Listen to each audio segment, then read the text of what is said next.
किसी की मोहब्बत को छोड़ना मुश्किल क्यों लगता है?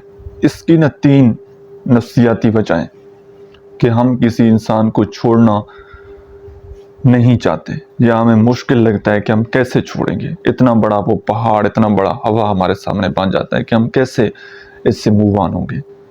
उसकी सबसे पहली वजह होती है ब्रेन एडिक्शन। ये किसी इंसान के साथ हमारी एक वो हैबिट बन जाती है कि हम उस आदत को भुलाना नहीं चाहते।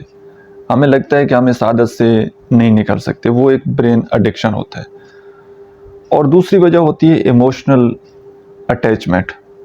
इमोशनली किसी इंसान का अडिक्ट होना, कि हम उसके साथ इमोशनली इतने ज़्यादा अटैच होते हैं, हमें ये लगता है कि अगर इसको छोड़ दिया तो फिर हमें इमोशनली कौन सपोर्ट करेगा। तो ये एक अंदर से एक खौफ होता है, एक डर होता है कि ये चला गया तो फिर मेरा क्या होगा। और तीसरी सबसे बड़ी वजह ये होती है कि हम हमेशा इस उम्मीद में रहते हैं, इस आस में रहते हैं कि उसने वापस आ जाना है। ब्रेकअप हो गया है, सालों गुजर गए हैं, लेकिन अभी भी इसी उम्मीद में हम बैठे होते हैं कि शायद वो वापस आ जाए, शायद उसको एहसास हो जाए, शायद मेरी मोहब्बत जाग जाए, शायद मेरी दुआएं रंग जाए। तो हम इसलिए मूव ऑन नहीं हो पाते। अब इसका सबसे आसान तरीका ये है, फर्स्ट ऑफ ऑल तो कबूल करने की कोशिश करें जितना जल्दी हो सके।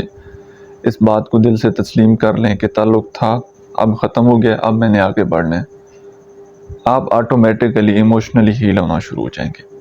दूसरा, जो उस इंसान की आदत थी, जो उसके साथ अटैचमेंट थी, अब आपने फ्री नहीं बैठना बल्कि अपने आप को किसी और काम में इन्वॉल्व कर लेना है। अपने पसंद के काम में अपने आप को मसरूफ़ कर लेना है, जिस काम में आपको मज़ा आए। ठीक है, वो पढ़ाई हो सकती है, मूवीज़ देखना हो सकता है, कोई नई ज़बान सीखना हो सकता है, कुछ भी हो सकता है, गेम खेलना हो सकता है, दोस्तों के साथ घूमना फिरना हो सकता है।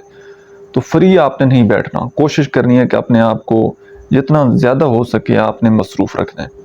तो ये 3 काम करेंगे तो इंशाल्लाह आप ज़िंदगी में बहुत जल्द आगे मूव ऑन हो जाएंगे। उम्मीद है आज की वीडियो से आपने कुछ ना कुछ ज़रूर सीखा होगा। वीडियो कैसी लगी है कमेंट सेक्शन में आपने अपना फीडबैक ज़रूर बताना है। और लास्ट पर, अगर आप अपने रिलेशनशिप के हवाले से किसी भी प्रॉब्लम में स्टक हैं और पर्सनली मेरे साथ 1 to 1 बात करना चाहते हैं, तो इसी अकाउंट के बायो में मेरा व्हाट्सएप नंबर दिया गया है। आप पेड प्राइवेट सेशन बुक करके मेरे साथ बात कर सकते हैं। Thank you.